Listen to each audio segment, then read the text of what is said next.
Welcome back to the Hustle Nation podcast. Today, as always, we've got a real treat. Mr. Shane Sams is in the house. Shane is speaker, author, coach, entrepreneur, and CEO at Flipped Lifestyle. Shane, I don't know if I told you this before, but I first came across you through the Pat Flynn Smart Passive Income podcast probably, 10, 12 years ago when I was finally getting into entrepreneurship. And that's where I learned about, I was all in on Pat Flynn.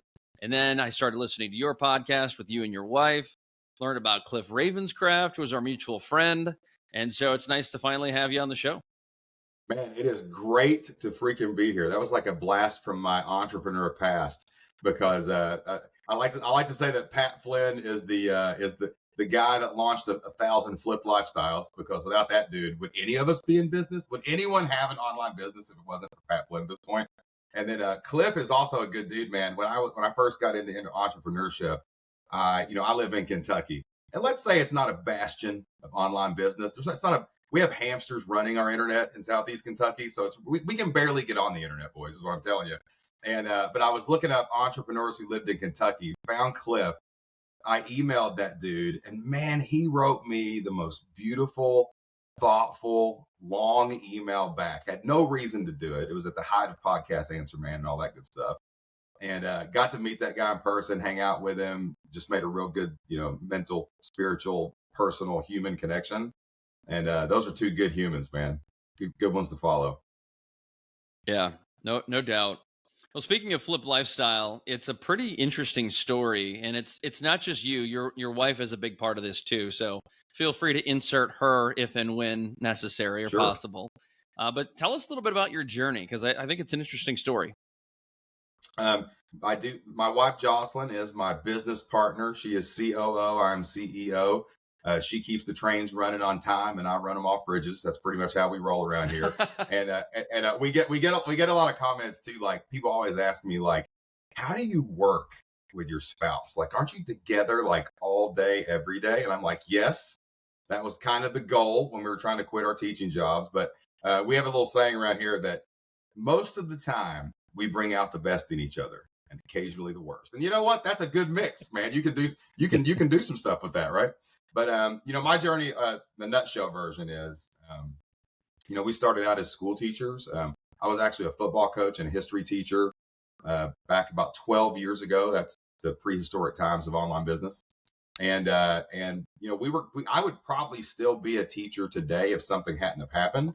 One day I was dropping my son off at a daycare center. We're just working family, had to drop our kids off every single morning.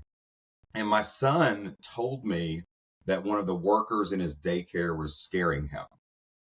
And I asked him, why was she scaring you? And my son looked at me, 3 years old, and said, she locks me in a bathroom and turns out the lights. Oof. And at that moment, I knew something was wrong, like something was going on. And we would find out later that there was a lot of horrific torture and punishment going on in this daycare center. Kids were being thrown down on floors and sat on with beanbag chairs. My son would have potty training accidents, and this lady would lock him in a bathroom to punish him for hours at a time in the dark. Now, I didn't know that at this day. I just knew that I needed to investigate the situation. But the problem was, school had already started, and we had a policy that you couldn't get a sub once school had started. I had no proof anything was going on. And my boss at the time looked right at me and said, I know your son needs you, but your job needs you too, and you're going to have to handle your personal problems after work. Wow. And that made me realize in that moment that I had traded my freedom, my life, my time, my children's safety away for the illusion of a paycheck, for the illusion of safety, money coming every couple of weeks, the illusion of health insurance with a deductible so high you couldn't even pay anything anyway. You know what I mean? And I actually did not listen to her that day. I got pissed off, and I just stood up and left. And I said, I'm going to take care of my son. And I left work that day, got in trouble. I actually got written up for doing that. And that lit a fire in me, man. I remember looking in the rearview mirror of my car, driving back to my son, and saying, this is not the way you need to live. I've got to find a way to sign my own checks so that nobody can tell me how to spend my time. And that's kind of what started our entrepreneurial journey. Now it went on I won't go down the whole mountain slide here, but it went down this lots of failures, tried a bunch of things, nothing was working. My wife was about to kill me because I was the obsessed husband entrepreneur guy at all times. And then one day, a blog that I had written, I was trying to do a blog where I like took pictures of my kids. My first website was called toddlerapocalypse.com. And I would share stupid stories about my kids being ignorant and breaking stuff and all that, right? And I was about to give up, man. And I was like, this is bull crap. That Pat Flynn guy's full of crap. This is no way. This is real. Like, people aren't really making money on the internet. And I logged in one day, and instead of a zero in my ad account, there was 11 cents. There was a dime and a penny. And I was like, Jesus Christ, this is real. You can make crap and money will come back. And that led that was the first domino in my wife Jocelyn actually believing this was possible. And we started this company called elementarylibrarian.com. And we started creating lesson plans for libraries because we saw a hole in the market. There was not a lot of stuff out there where companies were selling stuff to teachers in the library, especially because most people don't even know librarians teach, but they have lessons every day. And they got to teach kindergarten in the morning and fifth grade in the afternoon. So they've got a lot of prep work to do. And we launched that company, and I think it was 2012. And by 2013, a year later, we were making more money on that website in a month than we made in a year as school teachers. So that company led to, we started cloning it. We did a history version. I was selling playbooks to football coaches. Like, we just started adding all these revenue streams, and that led us to quitting our jobs. Now, how that leads to Flip Lifestyle is very interesting, because if you quit your teaching job in a small town in Southeast Kentucky, people are going to look at you funny when you go to church on Sunday morning. You know what I'm saying? I mean, everybody was like, are you all getting divorced? Are you on drugs? Like, are you falling apart? And we're like, no, things are great. You have no idea, right? And everyone asked us, like, what are you doing? And one friend we had pulled us aside one day and said, how did you do that? I want to do it too. And we actually, within 3 months, taught her how to create digital products, how to market them online. And she quit her job. And that made us realize, holy crap, we've got something different. We're a husband and wife. We really care about people. We can take care of people. We can teach them how we do it and how we create our own paycheck. And then that led to talking to Pat. Pat brings me on the podcast. I somehow had the savvy enough to launch Flip Lifestyle on Smart Passive Income back then. I was like, we should just open a membership on the back of this. And 120 people joined on our first webinar, paying us every single month. And we were like, we're on to something here. So that's what led to Flip Lifestyle and kind of kicked off the last decade of our life, where we've been helping people make money online. I mean, technically, you should thank the people at the daycare for doing this. In a weird, twisted way, it's like, because of that. Here's what people need to start looking for in their life. Stop looking for the things that are going right and really look at the things that are going wrong and embrace it and feel the anger and feel the anxiety and feel the depression, feel all those emotions, and realize those are fuel. Those are motivators. Those are the things that make you happen. I have yet to meet an entrepreneur that was just, I'm a dreamer and everything's going to be okay and I just want to change the world. That is such BS. Like, a catalyst is always required. A problem must appear for a story to start. And when you look at your problems that way, they now become benefits, not good things, but they become benefits in your life. And I think that all things happen for a reason. The universe aligns for our good. And that one particular moment, not just in our business and not just in us as personal growth, on our personal growth journey, but like, my son had to go through counseling. My family had to go through counseling. My family had to realize that therapy was important. We can't do any of this mentally alone. I think it's the reason I build communities and I don't build businesses, because we have to bring people together, because life's too hard to deal with on your own. And my son's a stronger man because of it. He's mature. He can handle pressure. He can handle anxiety. My family is stronger because of it. And yes, we would not be where we are without that insanely challenging moment. So if we can embrace the challenges more, you talk about hustle, the energy for it has to come from somewhere. And if you're not tapping into the negative or the challenging emotions, you're leaving half your gas tank empty. So yes, I 100% say, thank you, universe, for putting that woman in our way. Thank you for not letting it be worse than it was. And thank you for giving us the resources to deal with it. And Shane, I think that's so interesting. It's a mindset. So it's almost a filter on life, right? Because I feel so often, to your point, when people are in it, right? When things are breaking against them, they're facing this really difficult thing. If they have that filter of, this is going to be my story now. Like, this is going to be the thing that allows me to propel. Alex Hormozy, I was listening to him the other day, and he had kind of the similar comment. He's like, I love when something is really, really difficult, because I know that most people then won't show up. Yeah, man. So the more difficult it is, that filter allows me to push through. And then I just know that I got to keep driving, because that's just eliminating competition in many ways, because I have that filter of I'm using the negative as my catalyst, to your point, right? As my fuel to drive forward. Marcus Aurelius said in his book Meditation, says the obstacle is the way. And it's funny because when we are in a fork in the road, let's say you got three choices. Doesn't matter what the choices are. If we look at the choices and there's 1, 2, 3, and maybe the left one's the harder one, it's the challenging one. That's usually where we go now, because that's where we've always found the personal growth. That's where we've always found the money. And that's where we've always found, the will to actually spend the time on something that's worth it. So yeah, man, I think you have to embrace both. Life is a Venn diagram. There's a challenge diagram, there's a benefit diagram, and they overlap. And if you can't deal with that and embrace that, then go drop your kid off at daycare and get somebody to sign you checks, because that's going to be the easier path, and you're not going to have to deal with the negative. Well, and that lens of embracing the challenge, right? That lens of, there's always a challenge in life, right? Sure. Whether there's struggle, no matter. I was listening to a video the other day, and it said, there's a business is challenging if it's growing, a business is challenging if it's stagnant, and a business is challenging if it's shrinking. Yep. Pick one.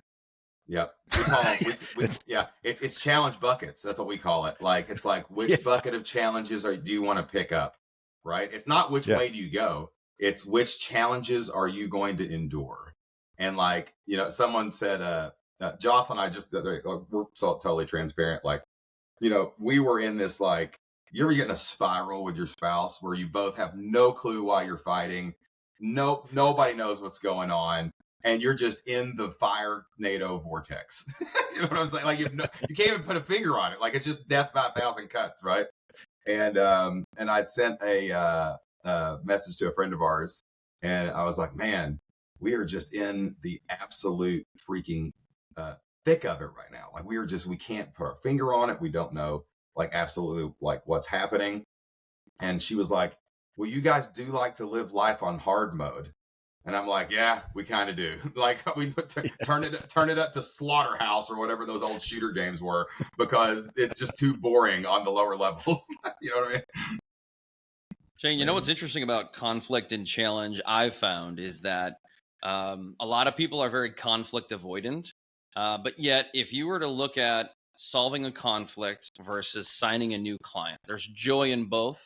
But I think if you were to compare them and say, which one brings you more joy? I would argue that solving conflict brings me more joy than just signing a client, because you can do that almost any day. But the fact that you and another person or multiple people could work through a challenging problem, that to me, like, that's why I think we need to embrace failure and challenges more than ever, especially as entrepreneurs. Yeah. What do you think about that?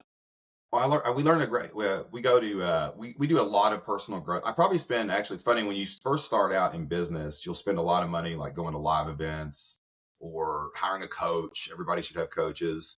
And you'll get these tactical, strategic, businessy things.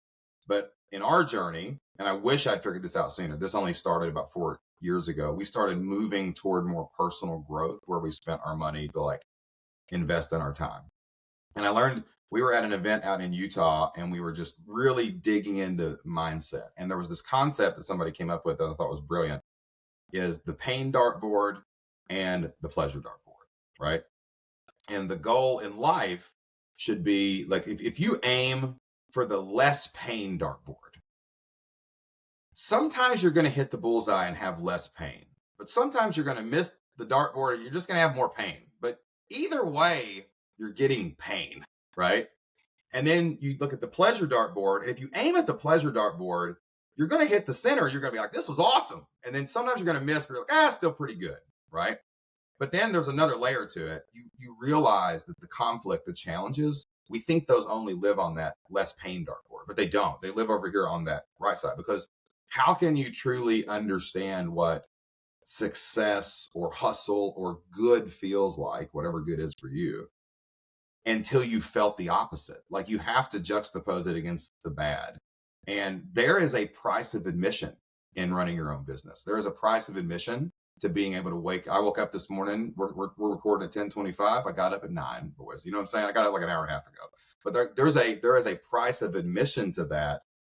But that price of admission, while in the short term may suck, and then in the medium term sucks less, feels so much better than just this steady state of drip of 2 weeks every paycheck, whatever. You know what I'm saying?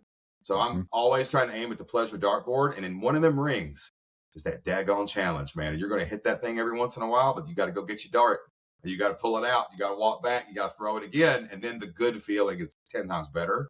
So yeah, man, I'll take that. I'll pay that price of admission every time.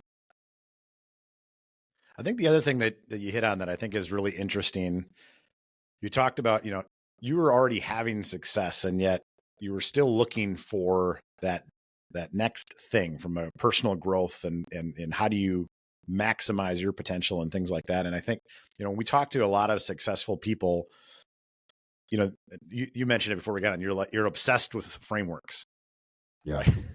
And to your point, like that dartboard framework is now something that lives in your head, that is a filter that you tackle life in. And I think that to me has been one of the most important things that I've shifted through, is all of a sudden this realization that there's a lot of smart people in this world that have thought through these things and experienced these things ahead of us, that have left these nuggets, right, that we can use and that we can build from, and that we can, in many ways shortcut our own success. And it doesn't mean it's, to your point, it doesn't mean there's no pain. It doesn't mean there's no challenge, but it's in some ways it might guarantee the challenge, right? But sure. But if you can almost guarantee the challenge, but increase your chances of success, that's victory in many ways. And to me, that's the most exciting thing about this world of between podcasting and access to knowledge and things like that. Like, it can feel overwhelming at times, but if you kind of look through that lens of like, what are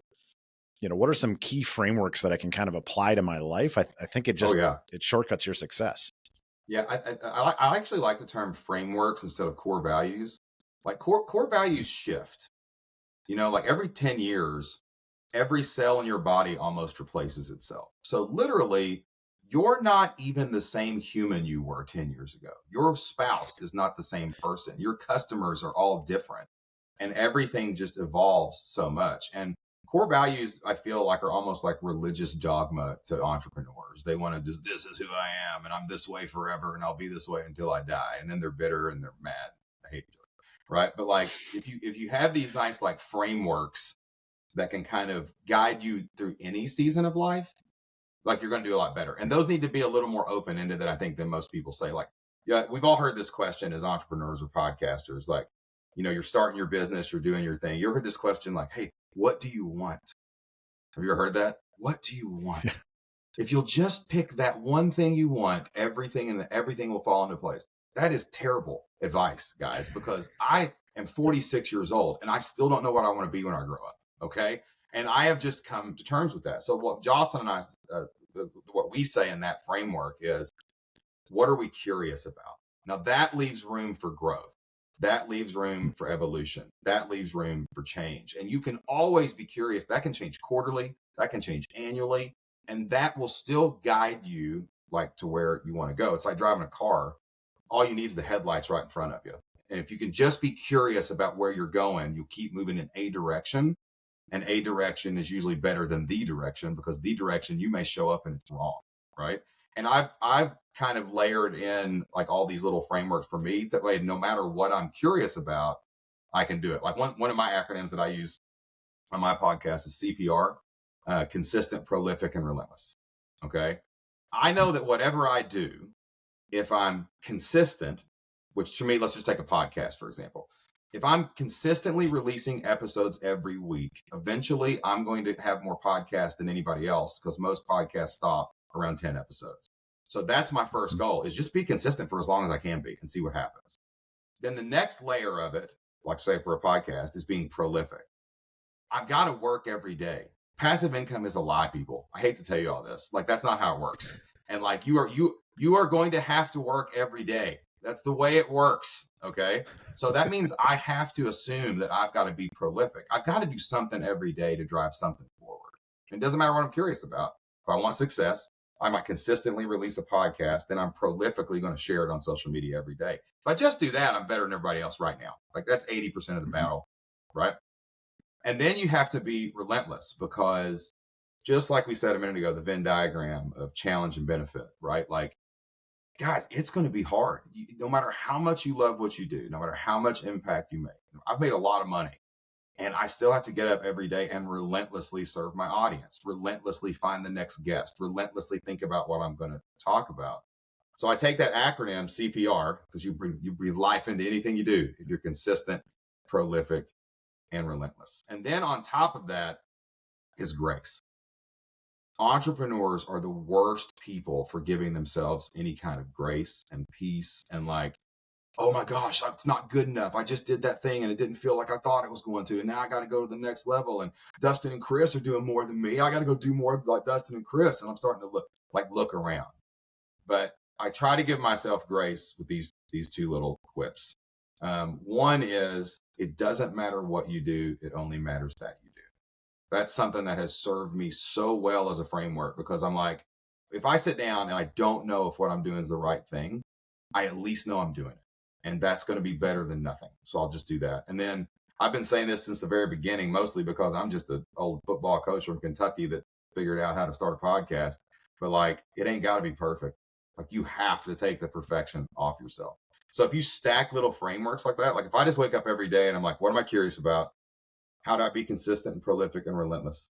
Doesn't matter what I do. Doesn't matter what Chris is doing or Dustin's doing. It only matters that I do. And whatever I do, it ain't got to be perfect. I can lay that framework on anything I do for the rest of my life. I have no pressure that I have to be the person I'm going to be at 56 that I am at 46. And I can actually get about the business of hustling and growing my business. So yeah, man, you've got to have frameworks like that if you're going to make it for a long time in entrepreneurship. My buddy had his 11-year anniversary this morning of quitting his job. And we were texting each other, getting this little thread I'm in my mastermind. And I looked it up on like ChatGPT, and like, you know, at 11 years, like 85% of businesses like fail in their first 5 years. But some of those entrepreneurs keep going, right? So if you look at the actual data that we have, only about 30% of entrepreneurs make it to a decade, right? And those people that made it had to have stuff like this in place. It wasn't their marketing. It wasn't their funnel. It wasn't their tactics. It was these frameworks and these mindset things that really helped them grow and get past all the humps. So Shane, let's go back to square one, which is, what are you curious about? I've asked a lot of people what they want, and a lot of people don't even know what they want like this calendar year. So starting with, what are you curious about? How many entrepreneurs do you talk to that don't even know that they don't already have that answer?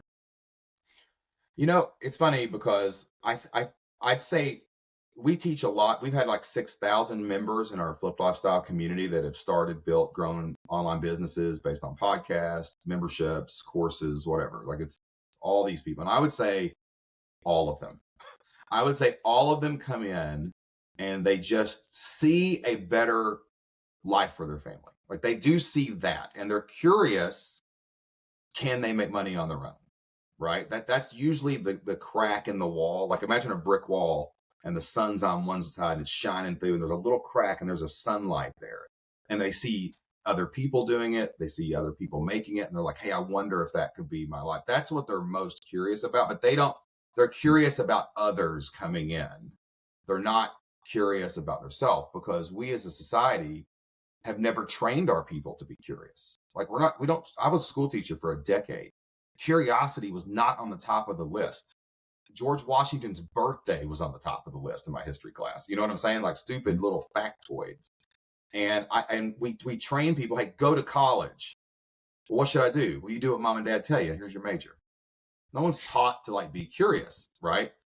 So we have to teach people how to be curious immediately. The first training that I ever do with people is, one, I get curious about something they already know, their story. I'm obsessed with people's story. I've told my story on hundreds of podcasts and dozens of big stages and speaking, and I tell the same story every single time because I got really curious about the story that I already had. People can usually wrap their brain about what got them to today, right? And once they get curious about that and they can unpack that and they see, holy crap, I have done hard things. I have made it to this point in life. I've never starved. I've never went hungry. I've somehow figured it out. That gives them just enough courage to get curious about the future. What could I do? What could I start? What could I be a part of? So curiosity has to almost be taught. If you're a coach, if you're an entrepreneur, whatever you teach online, you've got to teach that process of curiosity. And I find the best way to do that is through stories and ideas. Like everybody's got stories and everybody's got a voice in their head talking to them every day. We're all crazy. The only difference between us and the crazy people is they say it out loud. Okay. We just say it in our head.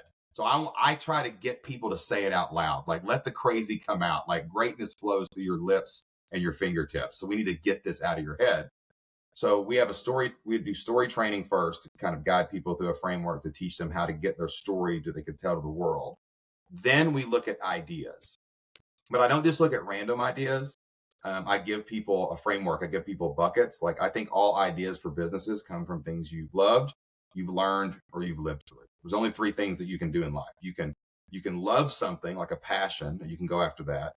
You can learn something like a skill. Like my wife was a librarian, therefore she sold library lesson plans. Or experiences like things you've lived through. Like we started multiple online businesses. They work. I have the experience and wisdom. I can now teach that to other people.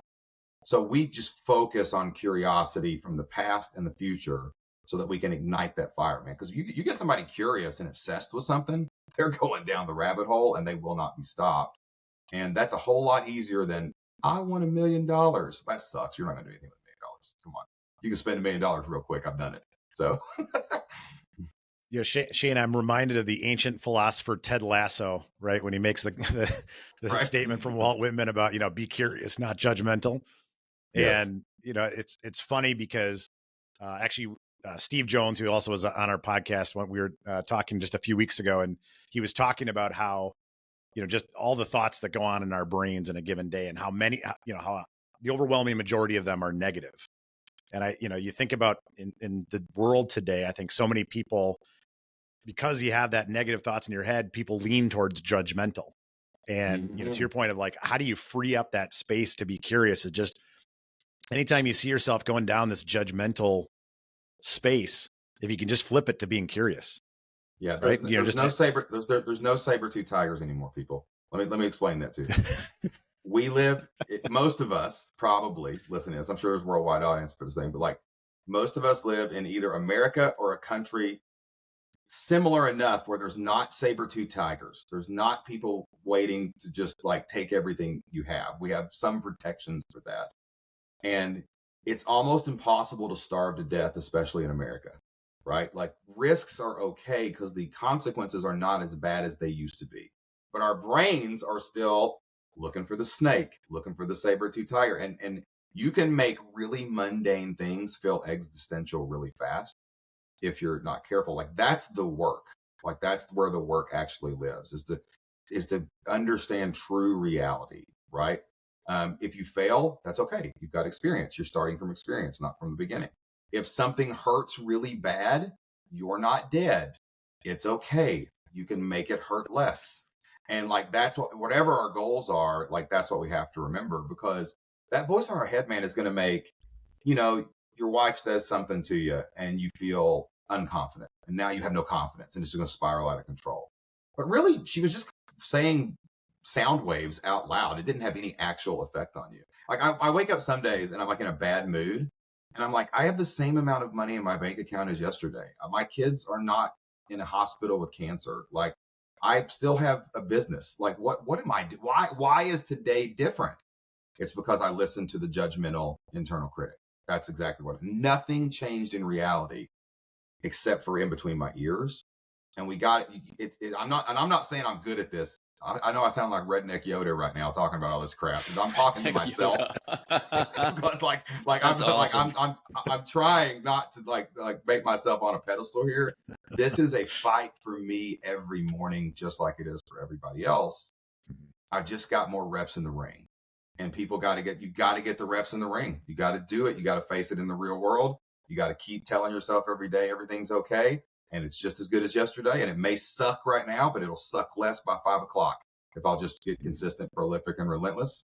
And that's what kind of drives me forward. So, but these are hard lessons learned through life. It's not like you just like think this stuff up. You got to have the scars to remember that you can survive. Shane, let's go back to storytelling. I think storytelling is so important in business, entrepreneurship, sales, marketing, leadership, whatever. If you look at some of the people who are most successful, more of them tend to have a good story, good stories, more importantly, or are good at telling stories. And to me, if I look at entrepreneurs that are compelling, that are interesting, that, have gotten my attention or have gotten my business, a lot of it's because they had a really interesting story to tell. And that tends to cascade into marketing. And obviously marketing can either be good or bad, right? There's a huge gap in there. But how do you go about helping entrepreneurs? Because obviously it's a big part of what you do. It's a big part of what's made you compelling. And, 12 plus years later, after listening to your story on this PI, it stuck with me. So I have a saying, everyone's life story is Lord of the Rings. If you just tell it structurally soundly, if you can just figure out the high points that you need to tell, everybody's story can be epic. Like, my story actually is, I was a teacher, something bad happened at a daycare, I started a business and it worked. I mean, if you just tell it like that, it's going to be terrible. You know what I mean? So like you have to go in and like actually think about your story. I literally think that the story of your business and your brand and its birth is the most important asset in your business. I don't care if you own a skyscraper. Your story is the most important thing. Like, when I say I tell the same story everywhere I go, and I've done it for 10 years, and it gets old sometimes, right? Like, you're telling the same story just for you everywhere you go. It gets old for me. That's right. That audience has never heard it. Like, there's a part in the story where I tell it much more dramatically on stage, right? Like, we were at the LA Convention Center and I was doing an event, 10,000 people. It was flat. There was no risers or nothing. So it literally looked like a sea of humanity, right? And can you imagine the sound that 10,000 people are making if they're not paying attention? Like, it's like a cacophony of madness, right? People are talking, walking around. I think there was a homeless guy that was screaming at me at one point at the beginning of this thing. Like, everything's just going crazy, right? So it's just nonsensical. And then there's this one part of the story, the part where I talk about when Isaac told me that something was going wrong. And up until this point, like, I have thought so deeply about this story. Like, if you're about to do a 40-minute talk, you should totally put an hour into every minute. That's the bare minimum to walk onto a stage. You should think that deeply about your story if you're going to tell it correctly. But I realized that this part was getting a very big emotional reaction in the story, right? When I would tell it to people individually or a podcast host or whatever, but I was not brushing over it, but I was just saying this happened. It was just more factual. And then I realized in that story, if I would not be serious for the first 5 minutes of the talk, like, I tell like 5 jokes in the first 5 minutes, I'm just constantly getting little chuckles and laughs. And then if I can pull the rug out from under them when I tell them the horrible thing that happened, like, Isaac was really like, I was fighting with him. I was laughing with him. And he was like, Daddy, I want to stay with Daddy today. I'm like, I ain't got time for this. I got to go to work. I'm late for work. I'm doing all these things. And out of nowhere, I stop and go. And then my son said, she scares me. And I paused. And I actually say out loud, I paused, because I did. I froze in that parking lot. But when I do that now, in that story, 10,000 people pin drop. We actually call it the pin drop. Like everybody it takes the air out of the whole place, because I've thought so deeply about where the emotions need to hit, because all sales, all marketing, all promotion is emotions. And your stories are just packed with emotions if you tell them in a structurally sound order, if you tell them correctly. And that story is what will make people click the link. It's what will make people hit play on the podcast. It's what will make people come back next week. And you have to spend time on your story. Like even today, I've told this story for 12 years. I think I've done 200, 300 podcast interviews. I have over 1,000 of my own podcasts. I've talked to over 100,000 people live in person on stages. And I still, when I have an event, especially, will stop and block out time to think deeply about that story. It is not perfect. It is not where it needs to be yet. It is not. It can always get more impactful and better. So I would say that we spend the majority of the time of our business on our story. It's not on email marketing. It's not on podcasting. It's not on that. It's how do we get this story in front of more people, and how do we tell it really well? That's why I wrote my book, because I was finally like, I've got to write this story down once and for all. And I have to put this out to the world where if anyone says, how did you get here? I can put that book in their hand. And I know that that's going to sit on their shelf. And I know they're eventually going to read it. And I know that is not what's going to make them buy my crap. It's what's going to get them curious. And it's going to get them emotionally ready to take on the challenges in their own life, so that they will go do the thing that I hope and want them to do. So if you've not, most people get into online business or podcasting, like, how do I set up my microphone? Screw that, man. How do you tell your story in 1 minute, 15 minutes, and 45 minutes in case somebody asks you, how did you get here? That's going to make your business grow way better. It's going to clarify your social media posting, going to clarify the content you create. It's going to clarify how you serve your people. It's the ultimate clarifying agent for your business. Shane, it sounds like you've used this CPR framework with your story, kind of reverse engineered that, which I love to hear. But I also think too that if you've been in business for 10 years, which I know is not the majority of entrepreneurs or leaders, you have probably lots of stories that are compelling. Yep. Now, Dustin's business is 3 generations. He's got stories of family from the past that I find are very compelling when I hear them. And so I think if you can find a way to craft multiple stories about your challenges, about how you've overcome certain things in business and in life, that again makes you more interesting, not just as a person, but as a leader and as an entrepreneur, because again, it's about captivating attention. And so much in leadership and in marketing and sales is about capturing attention, right? Sure. You have your core story, right? I call that a story pitch. Chris, you were asking me about that before we got on air. Yeah, let's talk about that too. You're always pitching something. You might be pitching a product. That's what we do on webinars. That's what we do on stages. Like, I'm a big stage sales speaker in part of my life. Like, I go on stage and create table rushes. Like, that's one thing that I do. So like, I'm literally selling a product when I do that. But I'm also, every time I record a show, every time I post on Instagram, every time I do anything, I'm actually pitching some kind of idea. So like, you need your core story pitch. You need your core story that you tell everywhere you go. That's the story I tell first. But you do need other stories, and those stories need to show bad things happening. Like, boring movies are, they fell in love, nothing went wrong, and everything lived happily ever after. Like, no, they didn't. We don't care, right? People want to hear disasters. And I have a simple framework. I won't go through the whole thing right now, but like, basically, I always try to have some kind of context. I call it a prologue. You need a once upon a time or a long, long ago. You got to have where the story starts. Then you got to have a problem that appears, right? And then you got to solve the problem. And once you solve the problem, you've got credibility with the audience that you can help them solve their problem. So it's just a real basic framework of how to lay out any story. So let me tell you a story that happened really quick, and I'll show you what I mean. So like, if I've already told an audience my story, I need to tell them new stories, because they're not going to come back if I just keep saying the same thing over again. So I try to turn every horrific thing that happens to me, like my worst fears, my worst mindset issues, I want to turn those into great stories. because they're hilarious when you look at them in hindsight. Going through it feels like you want to die, but they're not good. So I was a few weeks ago, I've been a speaker now for about 4 or 5 years. I got into speaking about 4 or 5 years ago. I've become a very well-known, like, big stage speaker, and I've been being asked to MC a lot, right? Like, come and run the event, because I'm kind of like the every man that can get up there and just talk funny and keep the show together, right? So I was MCing this event, 3,000 people, Cincinnati, Ohio. Day's going flawless, boys. I mean, we're just running up the clock at this point. We're an hour left. I've just I've sailed the ship through the storms. I mean, everything has been perfect to this point.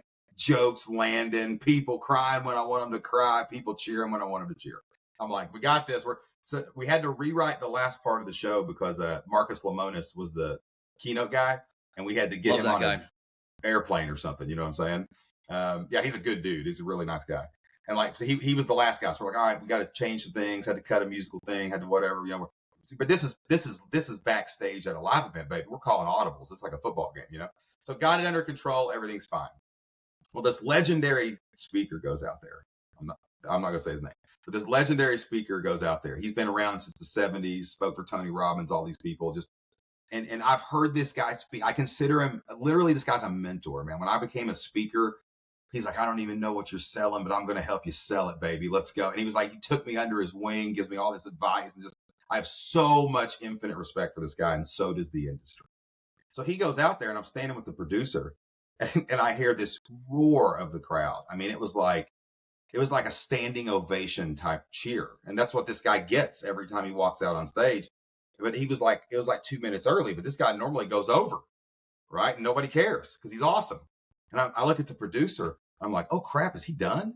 Because I'm supposed to go get him off stage, and he goes, go, go, go. So I run up the catwalk and I look out, and this guy's 6'3". He's out there talking. He's waving at the crowd. The crowd's standing up. Everybody's cheering him. He's going, thank you, thank you. Now, to me, that looks like he's done, right? I mean, would you agree that sort of looks like he's finished? Yep. I mean, he's waving at the crowd. They're cheering. I go out and I'm like, everybody give it up for him. Oh yeah, give it up for him. He looks back at me and he smiles, and he just was a pro. So he just walks off. And then I get out there. I start doing the segment I'm supposed to do, and I'm supposed to throw to a video. I go to throw to a video, and a 3-minute timer comes up. And I think to myself, I'm standing. Now this is the dream where you're standing naked in front of the classroom, boys. I'm standing in front of 3,000 people. That was not what was supposed to happen. And then I look down. And there's this amazing woman that she worked for me in my seminar company, and she's squatted down by a table, hysterically laughing, dying laughing. And she looks up at me and she mouths, he's not finished. He wasn't finished. He didn't pitch. And I was like, oh dear. He was supposed to do a table rush. He was supposed to pitch. And I thought he was done and went out. And I was like, oh my God. This is my worst case scenario too, by the way. My greatest trauma in life is being embarrassed. It's my greatest fear, which is crazy for what I do for a living. But like, I hate being embarrassed. Like, it's my one thing that like really crushes my soul. And I'm like, I can't panic. And I went ahead and did the pitch because I knew what it was. Started the thing, and I said, we'll be back in 1 minute. So I walked back, and the producer's going like this. And I'm like, what happened? And he goes, he wasn't finished. I go, what was he doing? He had stood up the veterans and was honoring the veterans one by one, saying, thank you, thank you, thank you. And this is like a conservative kind of businessy crowd. And I'm like, I just interrupted everyone's favorite speaker in the middle of him honoring the veterans one by one before he pitched the product that pays for this event. Oh my word! So like that, like see, you can feel the anxiety right now in me, and then probably at home people are going, "Oh my gosh!" Right? But that story ends with, like, if I was telling this on my show, I did an episode about it. I was like, "But I survived. I literally had to put myself in an arena where my greatest fear could happen to prove to myself there ain't no saber-toothed tiger." It's okay. They still called me back. I'm going to doing 2 more events for them. Everything is going to be fine, right? But if you can tell that, like if I just told you, hey man, I know you're afraid to be embarrassed, Go do it anyway. You're not going to do it. That doesn't inspire anybody. But if I show you this story of me getting crushed in life, right, and still going back and doing the next event, that's a whole lot more light for someone to follow than just, preaching to them. So stories, man.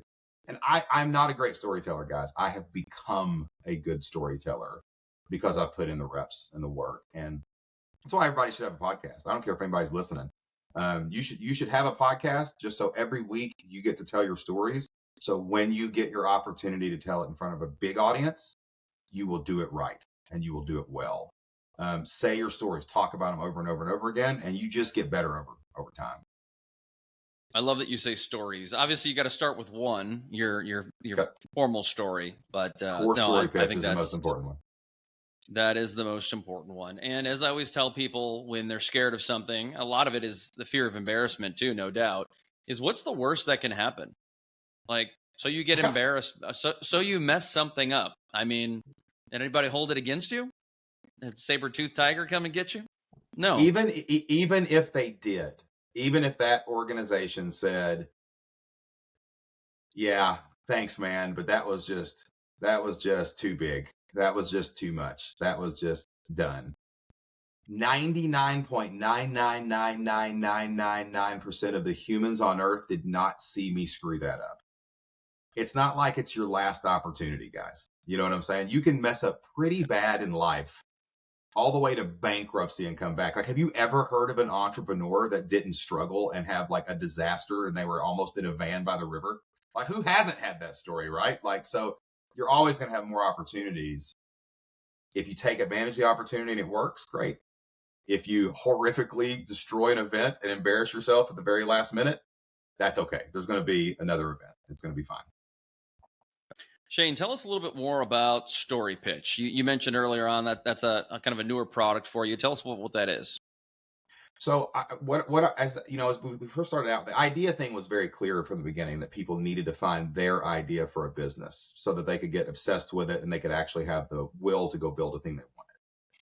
But as we did live events, we had a seminar company out of the pandemic. We launched a seminar company and we were doing events like 3 times a month, like all over the country. And every week I would have 200 or 300 people in a room.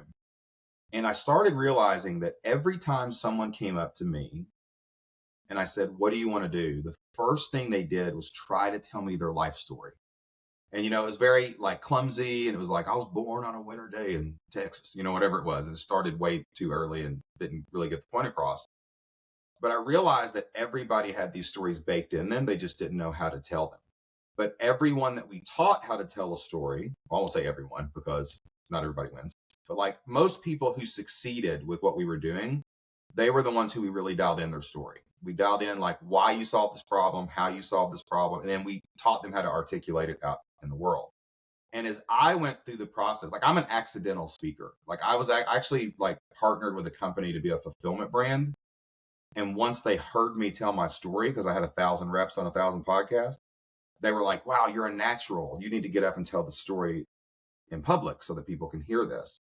It started clicking to me that the story was the first domino, and you can't start the dominoes without the first domino. So I started looking at how I told my story. I started studying stories like Joseph Campbell. There's a great book called The Science of Storytelling by this guy, I think it's Por, P-O-R, something like that. No, Store, S-T-O-R-E. And like, I started realizing that there were commonalities between my stories, Lord of the Rings, freaking Little Nemo. Like all these stories had these really common elements. But most people were teaching story in a way that was very complicated, right? It's like, well, you have to return the torch and you have to go to the adventure call and all this, like, you got to leave the Shire.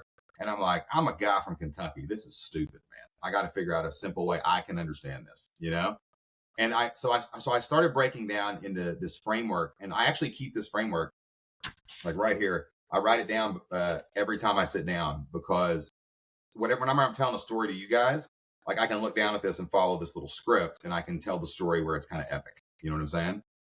And as I put this together, I realized that anyone could use this story pitch framework to pitch their ideas, to pitch their keynote, to pitch their product, to pitch their service. Started teaching this to other people, did a little beta group. Had this one woman go out. The first woman I ever taught how to do this, she went and did a webinar and did like $55,000. And it was like her best webinar ever. Same amount of people coming in that would always come in. It just converted so much better because she got that part of it correctly. And the simpler I made story pitching, the more money it made me on stages, right? And the story pitch framework basically goes prologue, once upon a time, a problem appears, and an element I discovered, well, maybe not discovered, someone else has probably figured this out too. Most stories stop at the problem appearing, and then the hero just started taking action.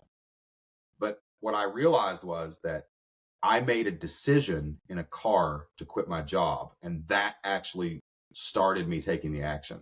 People forget in their story that they made a decision to solve that problem at some point. And if you want any kind of persuasion to happen, you have to model decision making. I decided to do this. You have to really emphasize, I decided to quit my job. I decided to launch a business. I decided to walk out there and get him off stage, right? Something has to decide to do it or the action doesn't start. And then all stories, like people get this so complicated. All stories are just because of a decision, I took action. Describe the action. And then because of that action, you're going to make another decision. And then you're going to take action. So in your stories, if you're modeling decision making, followed by action, well, at the end of your webinar or the end of your podcast, you're going to say, hey guys, you decide to be consistent, prolific, and relentless. And now you go take action. You decide you want to start an online business and you take action and come buy my product. So I base these story pitch frameworks completely on, I'm driving the story with action, but I'm always showing those decision points along the way. And that's what I think people leave out, especially in sales. So that's what story pitch really is. I love the word pitch because pitching is sales. But man, if you say words out loud, don't you want people to hear them and use them? You're always pitching all of your ideas and everything else. So that's what story pitch became. It was a decade of me talking too much every day, telling stories everywhere I went, and then stopping to look at what I was actually doing that was working because I had no idea in the beginning. For 6 years, guys, I was fumbling and stumbling forward. And then I stopped and looked at it and said, oh, this is what's happening. And now I see it everywhere. Like I can barely watch a movie anymore, guys, because I'm just like, okay, he made a decision. He took an action. There's the next decision. Oh, here's the decision point. Wonder what he's going to decide. Then he takes action. And you just start seeing this flow everywhere you go. But if you can harness it, I mean, you really can't be stopped because you've got something to say and it's something people love to hear. I love that. Folks, go check that out. Shane, give us a quick rundown of Flip Lifestyle and where they can learn more about the business and the podcast. Yeah, man, check out, you can go to shanesams.com. That's the easiest one to spell. In hindsight, using Flipped, where I have to say FLIPPED lifestyle.com to make sure people spell it right was probably not the best brand choice back in the day, but you know what? We're going with it. It's a name, it's a household name, right? But over at Flip Lifestyle, what we do is we help people make money online and build a life of freedom. The membership model is what we focus on because all you need is 100 people to pay you $50 a month. You make 60 grand a year. You can live on that. 200 to make you 120. So we really focus on recurring revenue, membership model, and just taking those God-given gifts that you already have and getting them out to the world and helping people and making money from it. We also focus a lot on personal growth. Flip Lifestyle is not just learn how to start a business. My mental health journey over the last 4 years has empowered me and freed me in ways my business never did. And we are really into childhood trauma, getting over that stuff, letting the past go, building a better future based on what you're actually curious about. So Flip Lifestyle is a holistic entrepreneur brand, and you can find that over at flippedlifestyle.com. And we hang out at Instagram at FlippedLS. That's the best place to hang out with us. But yeah, man, we help regular people start building, grow online businesses and tell their story to the world. And I'd love to help anybody out there who needs some support doing that. Is the book now available on Amazon? Well, as of this recording, it is not. It comes out in October. It's called Earn More, Live More, How to Make Money Online and Build a Life of Freedom. It's all about freeing your time and building margin in your life. We want to get people to a point where they can control every minute of their day. That's where healing and freedom is actually found. And it's coming out really, really soon. The book also features 16, I think, case studies from flip lifestyle, people who went through our community. We've had people start businesses doing everything from, there's one guy raises chickens in his backyard, and he has a podcast where he argues about raising chickens, and he makes $100,000 a year just teaching people how to keep chickens alive. It's the most, you can make money in the most preposterous ways, guys, if you would just get up and go do it, and we can show you how. So yeah. That's amazing. All right, folks, go check it out. Shane, thank you so much for being here. Awesome conversation. Really enjoyed that. All the listeners, thanks for tuning in to another episode. We appreciate the ears. Until next time, peace.